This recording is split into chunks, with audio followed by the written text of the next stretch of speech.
15 y vamos a hablar acerca de la crucifixión. El título de este mensaje es El contraste de la cruz o el contraste de la crucifixión.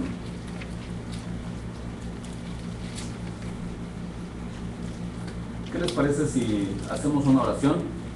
Después de la oración podemos comenzar a grabar, hermano. ¿Estaré?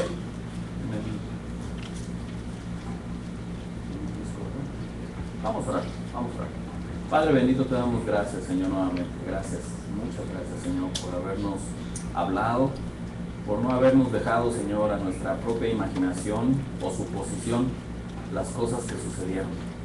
Nos explicaste, Señor, y nos diste un testimonio perfecto para que de ahí, Señor, acudiéramos y pudiéramos conocer y comprender, meditar, saborear y disfrutar, Señor, de este relato, el cual nos lleva, Señor, a amarte más, Padre, a honrarte más, a adorarte más.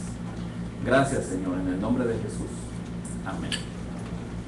El título de este mensaje es El contraste de la crucifixión o el contraste de la cruz.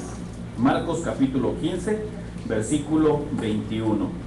Les invito a que me acompañen con su vista a leer los primeros versículos.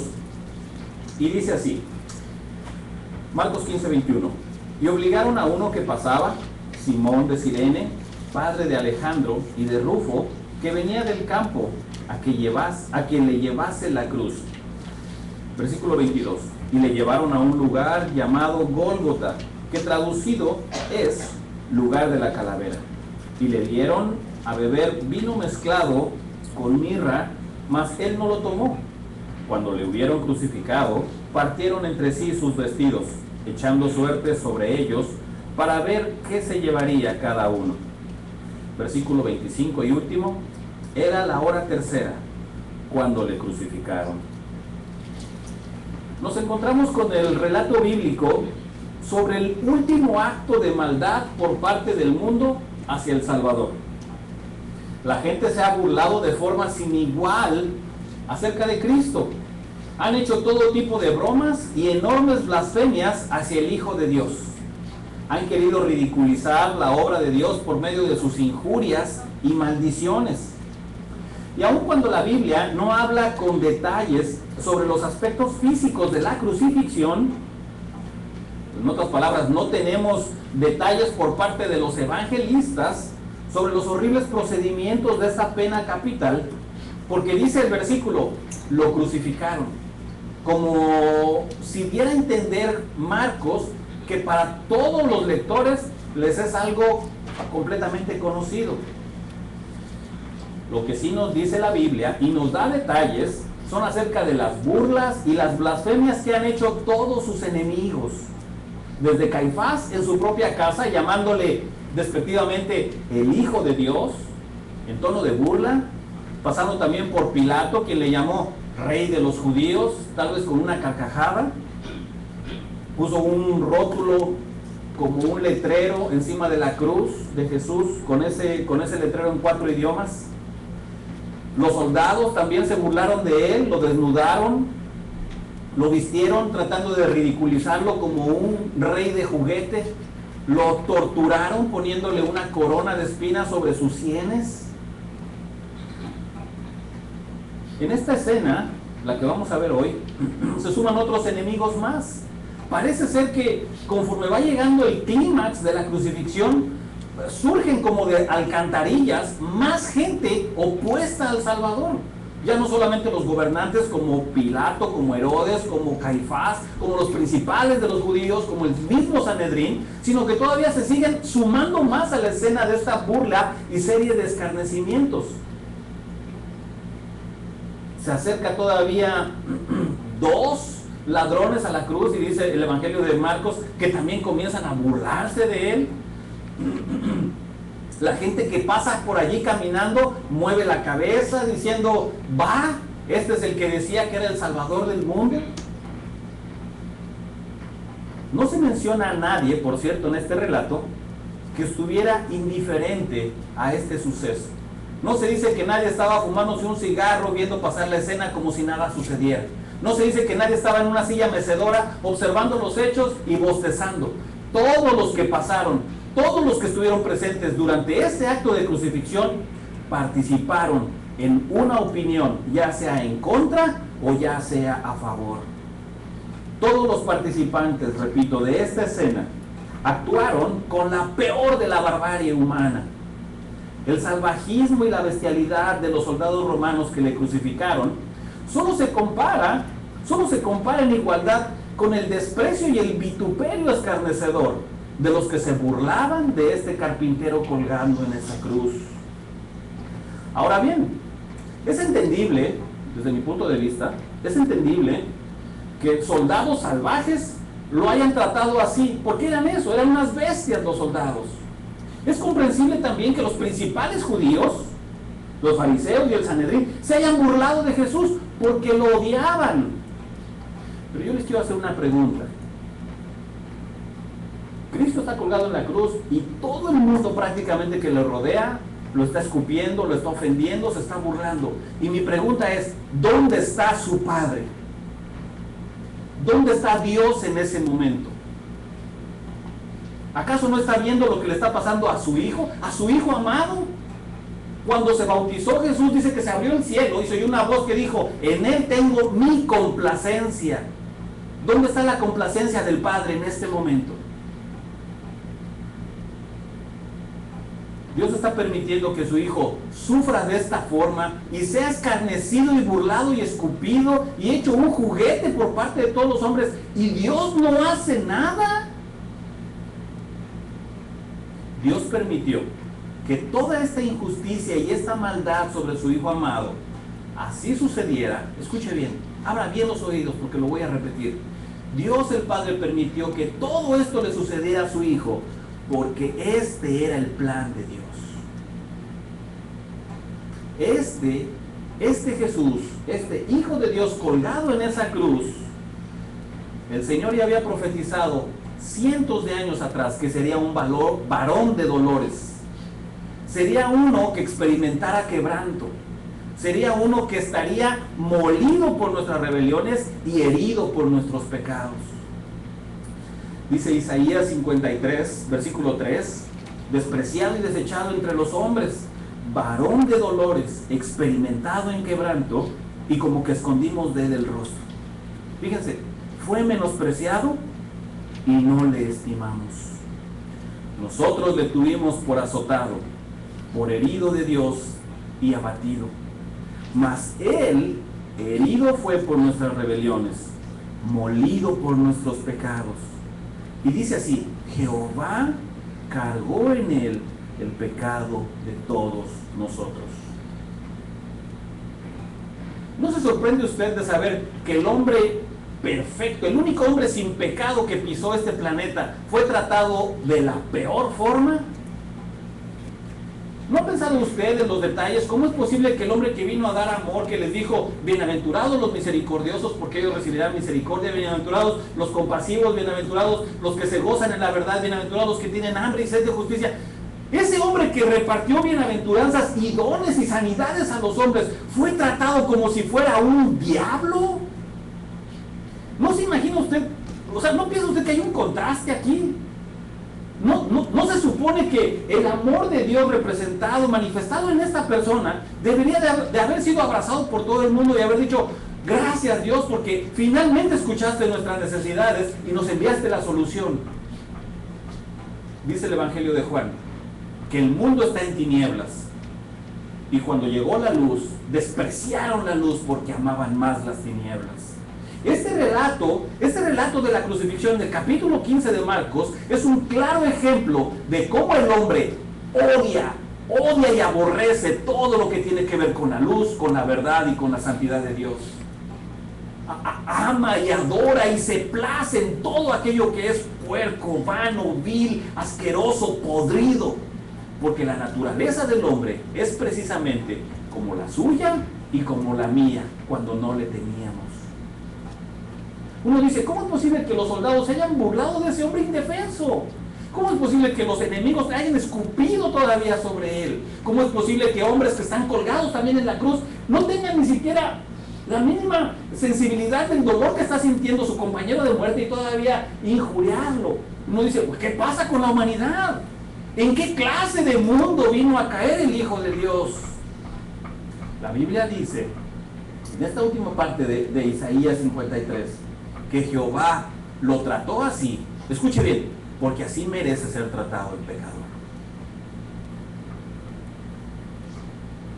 Lo repito, el Hijo de Dios fue tratado así, para que usted y yo comprendamos de la forma en la que Dios nos va a tratar, nos tratará si no le recibimos.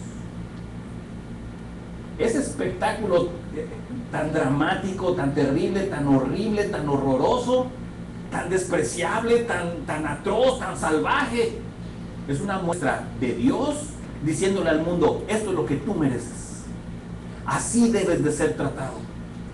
Pero sabes una cosa, no tienes que ser tratado así. Él va a sufrir por ti. Él va a sufrir por ti, para que si tú crees en mi amor y en mi perdón, no tengas que subir a esa cruz. Imagínense, está el Hijo de Dios despreciado, abandonado por todos, y clama a Dios y le dice, Señor, no me desampares. Elí, Elí, lama sabactani. Y Elí no lo escuchó. Elí, dice la Biblia, que dio la vuelta y le dio la espalda. Y no salió ningún sonido del cielo. No salió ninguna respuesta. No cayó ningún rayo para ejecutar o para exterminar a sus enemigos. No se movió nada. Dios guardó silencio y dejó que su hijo fuera pisoteado, fuera herido, fuera maltratado. Y uno dice, ¿dónde está el amor de Dios? El amor de Dios se ve allí. Que Dios prefirió que todo ese sufrimiento lo atravesara su hijo en vez de usted y en vez de mí. Y aquí comenzamos con nuestro mensaje. Marcos 15:21. Dice, Marcos 15:21, que obligaron a uno que pasaba, su nombre era Simón de Cirene, dice que era padre de Alejandro y de Rufo, que venía del campo, a que llevase la cruz. El pasaje paralelo se encuentra en Mateo 27. Dice Mateo 27:32 que cuando salían, o sea, se refiere a la multitud con Jesús, que cuando salían hallaron a un hombre de Cirene que se llamaba Simón. Y aquí está la clave, observen, dice, y a este le pidieron por favor, dice así, a este le rogaron ayuda, a este le preguntaron que si estaba de acuerdo. ¿Qué fue lo que hicieron con Simón de Cirene? Dice que le obligaron a que llevase la cruz. Ok, antes de llegar con Simón de Cirene, dice que salieron de la ciudad. Recuerda, el juicio fue en el pretorio estaba en las oficinas centrales, por llamarle así, políticas de Pilato. Entonces dicta la sentencia y dicen, ok, crucifíquenlo. Lo sacan de la ciudad y de la ciudad lo llevan hacia afuera, a un lugar que se llama Gólgota. Gólgota es la expresión aramea para referirse a un monte, a una colina, a un valle que se le llamaba el valle de la calavera, perdón, el monte de la calavera o el lugar de la calavera. Jesús le dan un leño o un pedazo o un tronco de madera llamado en latín patibulum, en griego satorum, que es lo que utilizan precisamente como el travesaño de la cruz, o sea, la parte horizontal, porque se cree que la parte vertical ya estaría clavada ahí, apuesta varias estacas. Entonces, ¿qué hacían con el condenado? Le daban el instrumento de muerte donde tendrían que crucificarlo. Entonces Jesús lleva ese pesado travesaño, ese patíbulum, ese satorum, y lo lleva, y después, imagínense, de todo el tiempo que ha sido maltratado, que ha sido latigueado, que ha sido azotado, Jesús ya no tiene fuerza. Físicamente Jesús está completamente exhausto. Probablemente se cayó, probablemente ya no pudo ni siquiera desdoblar las rodillas para levantarse. Y entonces los soldados dicen, bueno, ¿qué se necesita? Pedirle a alguien para que lo levante.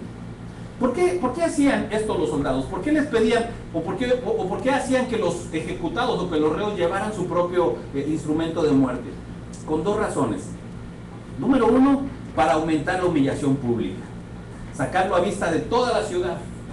Estamos hablando que aproximadamente eran entre las 9 y las 10 de la mañana cuando sucedió esto. Tal vez era un poco más tarde, las 11 del día, las 11 del día tal vez. Y número 2, lo tenía que llevar de allí al lugar en donde iba a ser crucificado para que todo mundo viera salir a esos reos. Esta procesión era un desfile de gente cruel, gente morbosa, curiosos que se amotinaban en las calles para ver qué estaba sucediendo, a quién iban a matar esa misma tarde. Estas cruces se ponían a lo largo de las calzadas, a lo largo de las calles. Las carreteras hacia Jerusalén, escuchen, las carreteras hacia Jerusalén estaban alineadas por extensas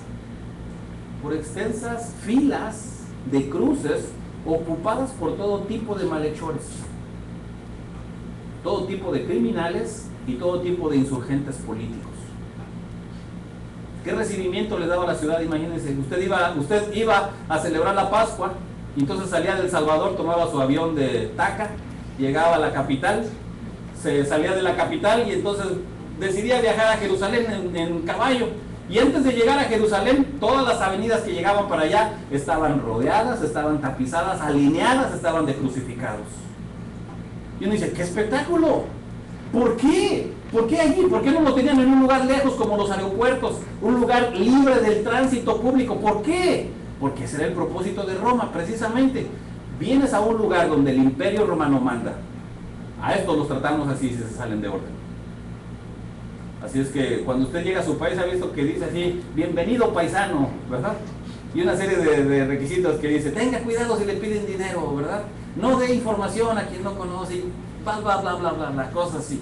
Bueno, la forma en la que recibía el imperio a los visitantes era con crucificados.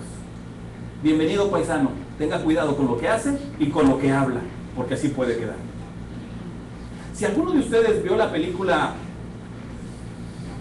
de 1960 llamada, ya se me olvidó,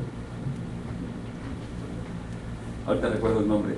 Hay una escena, hay una escena en una película muy famosa, se me perdió ahorita, tenía el nombre. Oh, lo olvidé. Que esta imagen que ustedes están viendo es tomada de esa película, en donde cientos de crucificados son puestos y muchos de estos hombres están agonizando, tardan horas en morir y hay soldados vigilando que nadie les dé agua, que nadie se acerque y les dé un poco de comida, porque el propósito era matarlos con dolor, matarlos desnudos bajo la vergüenza pública. Eso era la muerte más horrible, la muerte más despreciable.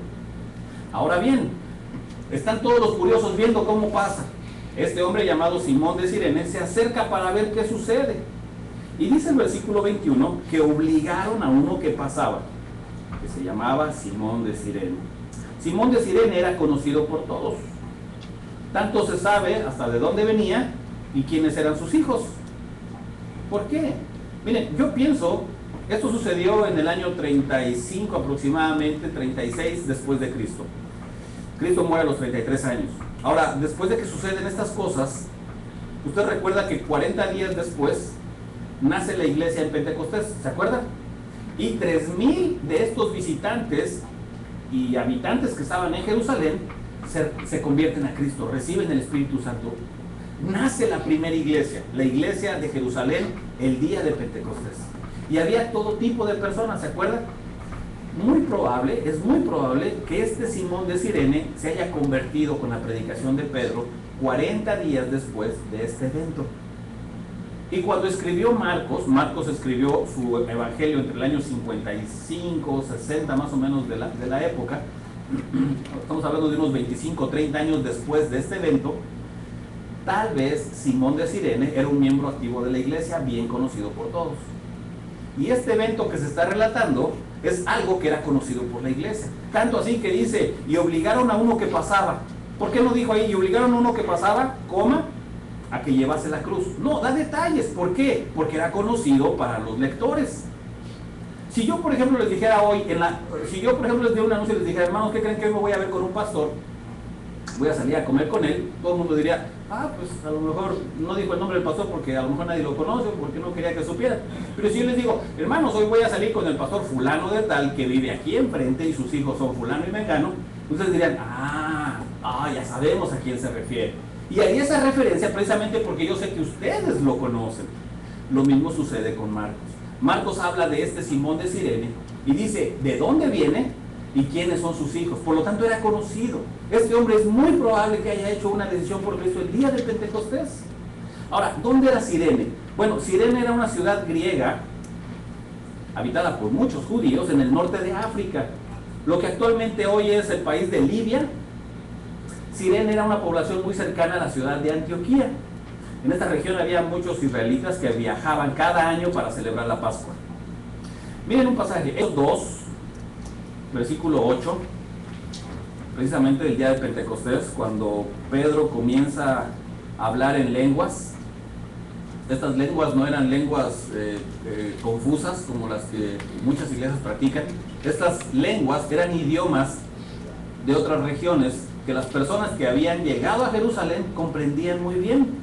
Entonces, imagínense, llegaron ahí de todo tipo de lugares y había gente ahí de El Salvador, gente de Ecuador, gente de Brasil, gente de España, estoy exagerando, ¿verdad? Pero había gente de Europa, de Asia y del norte de África, con docenas o tal vez muchísimos tipos de lenguajes más. Entonces, imagínense, escuchar hablar a un español y escuchar hablar a un griego, y escuchar hablar a un italiano, y escuchar hablar a un africano, y escuchar hablar a un romano. Y los apóstoles apenas y con dificultad, pobre Pedro, yo creo que no sabía ni leer todavía en ese entonces. Y Pedro, con el poco de arameo que dominaba, con el poco de hebreo que tal vez escuchaba, se para y en el día de Pentecostés comienza a hablar. Y les comienza a hablar del Cristo que fue crucificado y la gente comienza a escucharlo en su propio idioma. Eso es el don de lenguas. Dice el versículo 8, dice, les oímos hablar acá, dice, cada uno en nuestra lengua. Versículo 9, dice, venían esta gente, dice, de Mesopotamia, en Judea, en Capadocia, en el Ponto, en Asia, versículo 10, en Frigia, en Panfilia, en Egipto, en las regiones de África, más allá de ¿dónde? ¿De dónde era Simón? De Cirene. Entonces había un grupo grande, era un grupo grande de paisanos de Simón que estaban allí el día en que la iglesia se inauguró. Ahora muy bien, regresamos al versículo porque dice que obligaron a uno de los que estaban ahí. Los soldados no sabían, los soldados simplemente vieron pasar a alguien fuerte y dijeron, este nos gusta, jálenlo y que se lleve la cruz. Y yo me pregunto, ¿podía hacer eso un soldado? Uno dice, bueno, si podía o no podía, lo hicieron. Pero la Biblia dice que sí podían. De hecho, ellos, los soldados romanos, tenían una jurisdicción muy amplia. Un soldado romano simplemente, es así como un policía actualmente, ¿no? Un policía te prende la luz y tú dices, ¿y este quién es? Tú no puedes decir, ¿este quién es? O te paras o te paras. En ese tiempo, un soldado romano le decía a alguien, tú, ven aquí. Y tú no puedes decir, ¿yo por qué? Ven aquí simplemente.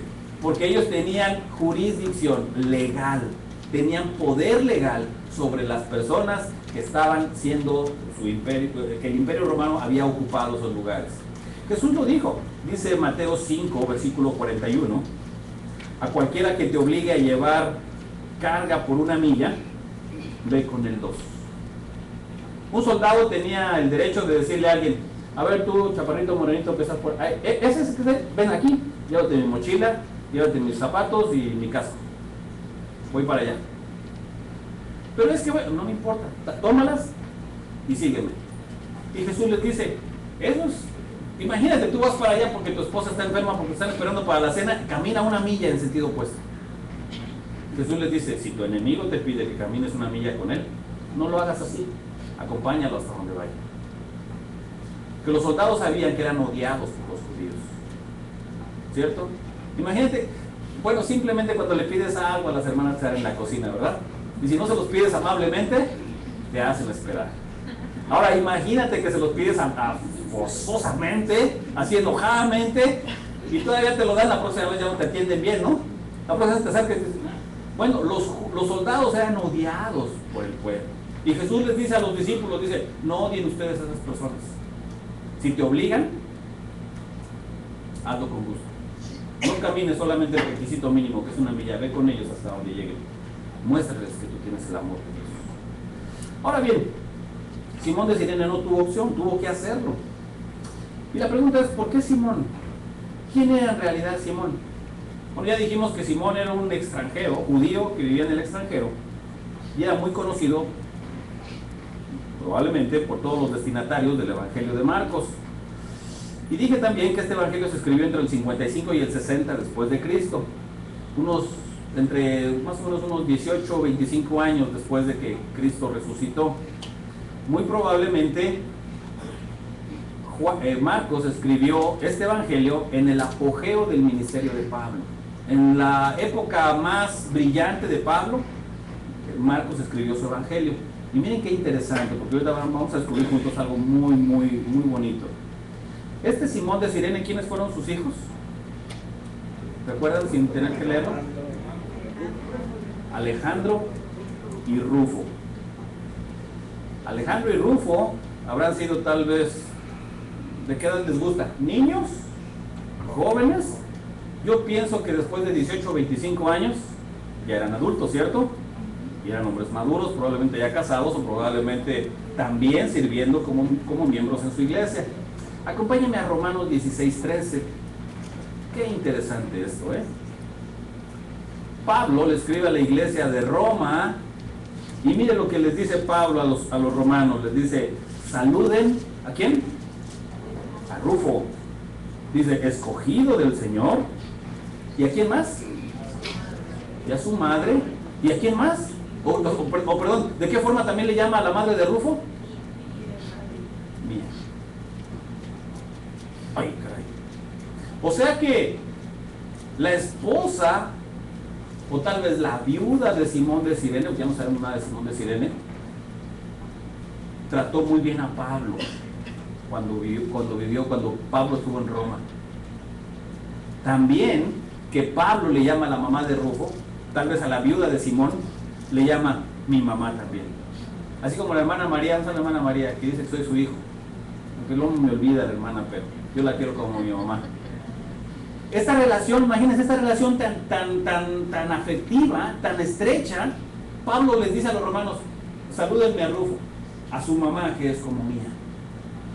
Imagínense, ese hombre desconocido, ese hombre por ahí al azar, al dedo de los romanos, dijeron, agarren a este y pónganlo que lleve la cruz. Vamos a un versículo más que quiero que vean.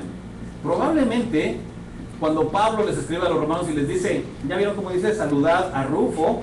¿De qué forma describe a Rufo? Escogido en el Señor. Y esta frase por el contexto, algunos teólogos piensan que era pastor de alguna iglesia, Rufo. ¿Cómo sé? Vamos a Hechos 11:19.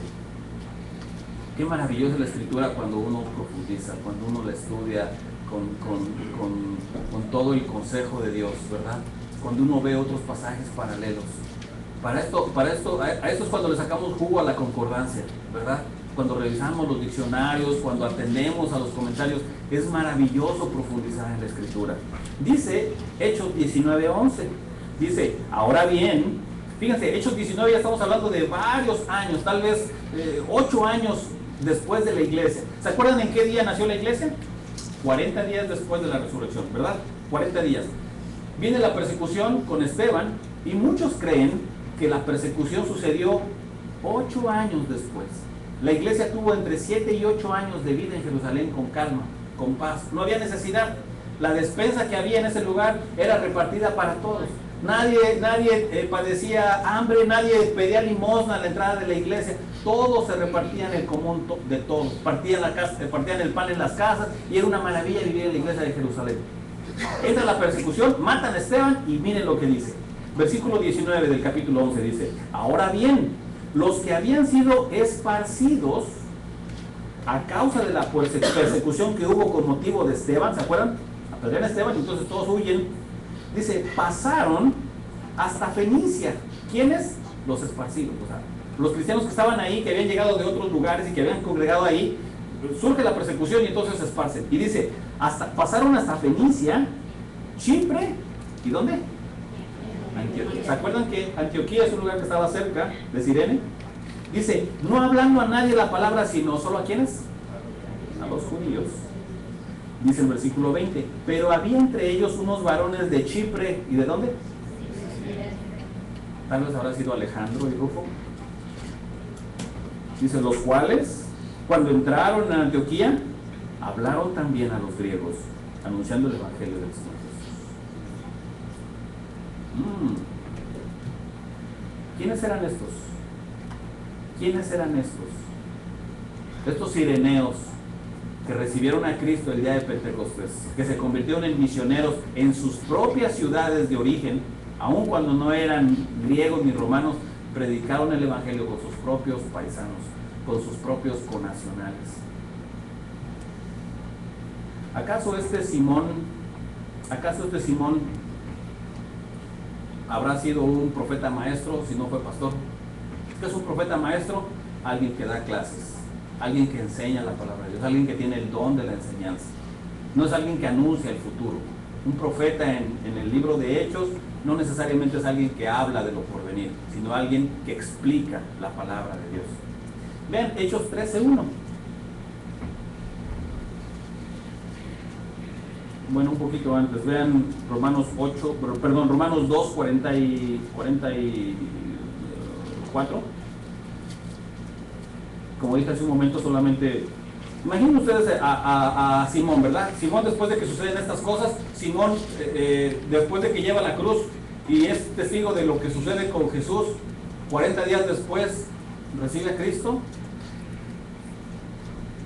Yo creo que era un claro ejemplo de los cristianos que decidieron no regresarse a su casa, que decidieron quedarse en Jerusalén. Dice Hechos 2:44 así, dice, todos los que habían creído estaban juntos y tenían en común todas las cosas. Imagínense ya después de 2 años que pasaron en Jerusalén, que ya no regresaron a sus pueblos, ¿qué habrán dicho sus familias? Oye, pues ahí tenemos la granja, ¿no? El solar, allá tenemos la finca, allá tenemos el ranchito, la casa, el edificio, allá tenemos el hato, ¿qué hacemos? Dice el versículo 45, vendían sus propiedades y sus bienes y lo repartían a la iglesia. 8 años les duró esa convivencia. Ahora sí, saltemos a Hechos 13 y dice que había entonces en la iglesia que estaba en Jerusalén, dice, no, ¿en dónde estaba la iglesia? Antioquía. ¿Dónde era Antioquía, hermanos? ¿Dónde era Antioquía? Antioquía era el norte de África, cerca de Cirene. Dice entonces en la iglesia que estaba en Antioquía profetas y maestros. Dice Bernabé, Simón, el que se llamaba Níger, dice y Lucio, ¿de dónde? De Cirene. Muy interesante. Los cireneos fueron usados grandemente por Dios como pastores, como maestros profetas y como misioneros. Y yo pienso que Rufo y Alejandro, aun cuando de Alejandro no se vuelve a mencionar nada, que Rufo, este hijo de Simón, fueron usados por el Señor. ¿Qué habrá pensado Simón cuando se acercó para ver la multitud y la bulla que se hacía? Y un soldado lo observó y lo señaló y le dijo, ayúdale a cargar la cruz. ¿Qué habrá pensado? ¿Qué habrá dicho este extranjero? ¿Y yo por qué? ¡Qué suerte la mía! Siempre las peores cosas siempre me pasan a mí. Es que yo estoy salado, es que yo tengo algo siempre. Yo estoy donde siempre pasan las cosas negativas. ¿No es verdad que usted y yo hemos pensado eso alguna vez? Es que no sé, hermano, no sé por qué, pero a mí siempre me pasa lo peor.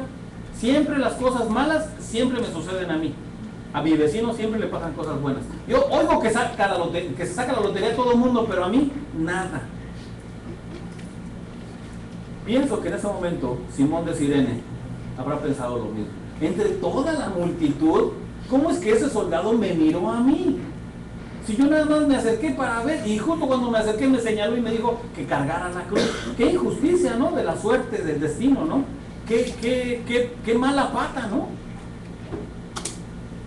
Yo pienso, hermanos, que ese gran problema que en el momento le sucedió a Simón de Cirene fue la mayor bendición de toda su vida y de toda su familia. Haber tenido contacto con el Salvador. Haber tenido contacto con el Salvador. Haber cargado la cruz del Señor. ¿Se acuerdan que una vez Jesús dijo, si alguno quiere seguirme, niéguese a sí mismo? Dice, tome una cruz y sígame. Esto lo hizo Simón literalmente. La cosa es que tal vez Simón no era seguidor de Cristo en ese momento, pero Simón entendió lo que significa despojarse de todo, obligadamente lo hizo. Y no es lo mismo que nos sucede a nosotros cuando perdemos cosas de valor. Fue involuntariamente, nos robaron, lo perdimos, lo extraviamos, se rompió, se perdió, lo chocaron, nos lo quitaron. No deseábamos que así sucediera, pero así sucedió. Y el Señor, y le preguntamos, Señor, pero ¿por qué a mí? ¿Por qué yo, Señor? Habiendo tantas personas, ¿por qué no le sucede eso a otros? ¿Por qué me tenía que suceder a mí? Y yo pienso que el Señor permitió que te pasara todo eso porque tenía un gran plan hacia ti en ese momento. No es casualidad que te lo hayan robado, que lo hayas perdido, que te hayas quedado sin Él, que se haya marchado, que ya no estés ahí. No es casualidad, Dios tiene un plan para tu vida.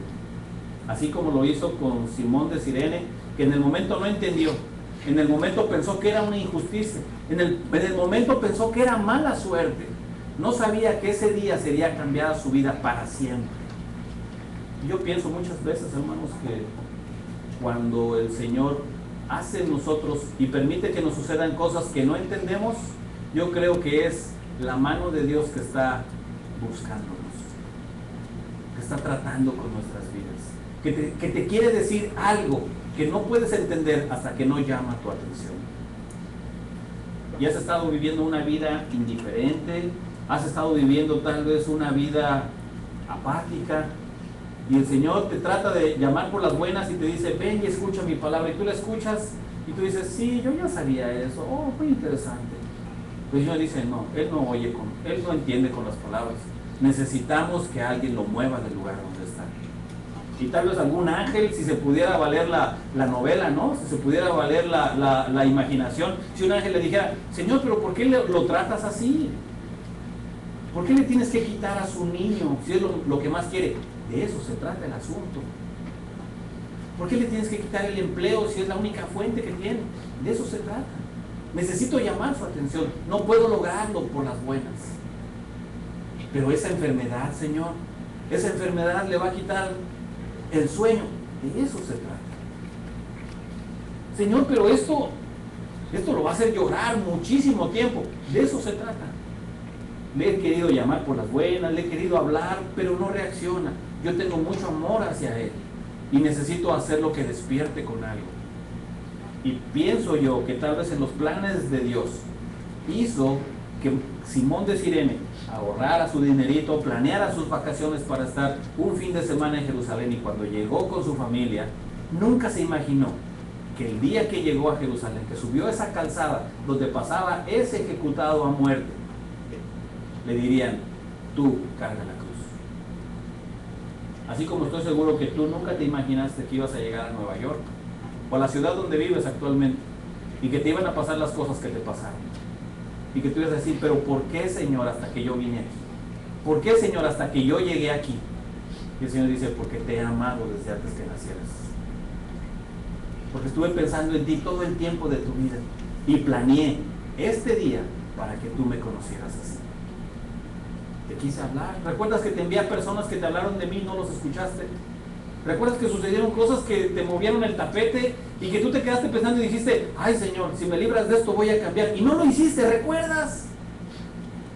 Sí, Señor, lo recuerdo. Pero yo te sigo amando.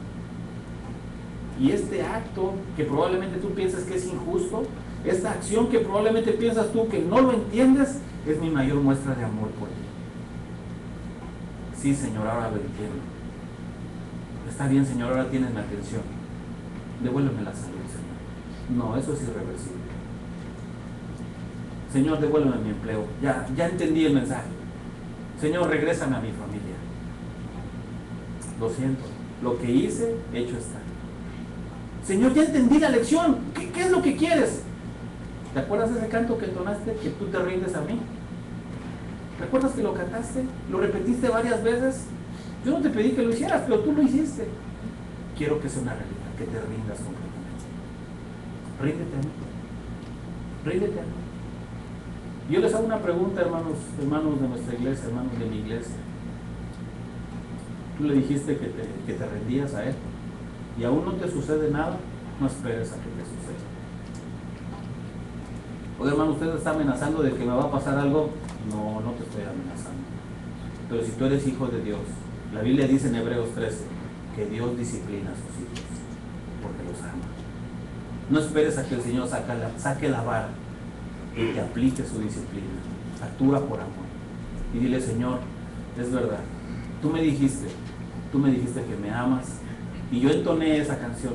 Yo te dije: aquí estoy, Señor, quiero rendirme a ti, quiero entregarme completamente a ti, no quiero esperar hasta que suceda lo peor, Señor. Aquí está mi vida, tómame, Señor, úsame. ¿Qué es lo que quieres que comience a hacer? Y yo creo y estoy seguro que el Señor te diría: lo primero que tienes que hacer es arrepiéntete.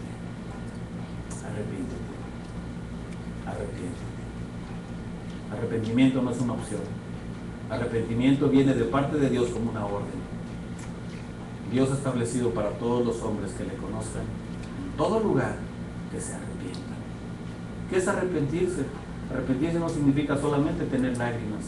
Arrepentirse significa decidir cambiar de manera de pensar. Solamente cambiar de manera de pensar, primero comienza con la manera de pensar y después llevarlo a la práctica. No solamente lo desees, planea cómo lo vas a hacer y comienza a hacerlo. ¿Cuál es la mejor forma de hacerlo? Cierra tus ojos conmigo. Cierra tus ojos conmigo y dile al Señor tu propuesta. Explícale al Señor cuáles son tus planes para cambiar. Dile: Señor, sé que he estado robando. Nadie se ha dado cuenta de eso. Pero te digo con mi corazón que decido dejar de hacerlo. Sé que he estado mintiendo y sé que no está bien. Y canté, no sé cuántas veces repetí esa frase: yo me rindo a ti, yo me entrego a ti. Te pido, Señor, que sea una realidad en mi vida. He estado haciendo cosas que tú y yo sabemos que no están bien. Y te pido que me perdones, Señor. Cámbiame. No quiero ser la misma persona. Estoy hastiado de mí mismo. Estoy harta de ser igual. Ya no quiero esta vida así. Ya no quiero estar así. Acéptame mi arrepentimiento, Señor. Cámbiame, transfórmame. Hazme una nueva criatura. Pon en mí tu corazón. Hazme desearte cada día más, Señor. Hazme amarte con todo mi corazón y con toda mi alma. Hazme vivir para ti. Eso es lo único que quiero. No quiero nada. No quiero nada, Señor. Solo a ti. ¿Sabes? Te tengo una buena noticia. Si tú hiciste esta oración de corazón, si tú hiciste esta oración en tu mente, en sinceridad, el Señor te ha escuchado. El Señor ha escuchado tu voz. Eso es lo que Dios desea oír de ti. Dios ya está cansado de que le pidas tanto. Dios ya está cansado de verte vivir así. Le has llenado de peticiones constantemente por ti, pero no le has ofrecido nada. Ahora sí, ahora los oídos del Señor se abrieron cuando tú le dijiste: ya no quiero nada, solo a ti. Y créelo que si tú estás consciente de que lo que te está sucediendo ahora tiene que ver con el Señor, el Señor te va a bendecir grandemente. El Señor va a hacer grandes cambios con tu vida, porque tú decidiste primero amarlo a Él antes que a ti. Gracias, Señor. Muchas gracias, Padre. Gracias por tu Hijo Jesús. Gracias, Señor, por habernos puesto el ejemplo de cómo debemos sacrificarnos para ti, Señor. Entregarlo todo. Ya no pensar tanto en nosotros, sino pensar en quienes están a nuestro alrededor, sino pensar en ti primero, Señor. Bendice esta tu iglesia, Señor. Bendice este lugar, bendice este servicio, Padre. En el nombre de Jesús, muchas gracias, Señor. Amén. Que Dios les bendiga, hermanos.